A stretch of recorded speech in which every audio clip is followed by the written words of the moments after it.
Hello everyone, আসসালামু আলাইকুম। সবাই কেমন আছেন? আশা করি সবাই ভালো আছেন। Welcome to my daily blog.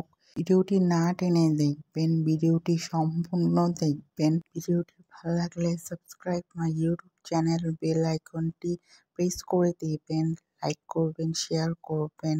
ভিডিওটি হলো দেশি বাংলা খাবার। খাবারে ছিল সাদা ভাতের সাথে ছিল লেবু, মিষ্টি কুমড়া ভাজি, টক পাতা ভর্তা, মাছ ভাজি, করলা ভাজি, চাল কুমড়া দিয়ে রুই মাছ। খাবারটা সো ডিলিশিয়াস। খাবারটা এত মজা ছিল কি বলবো। আপনাদের বাসায় কেমন টাইপের বাংলা খাবার খাওয়া হয় কমেন্টে জানাবেন। Subscribe my YouTube channel. Facebook থেকে দেখে থাকলে like and follow. Thank you.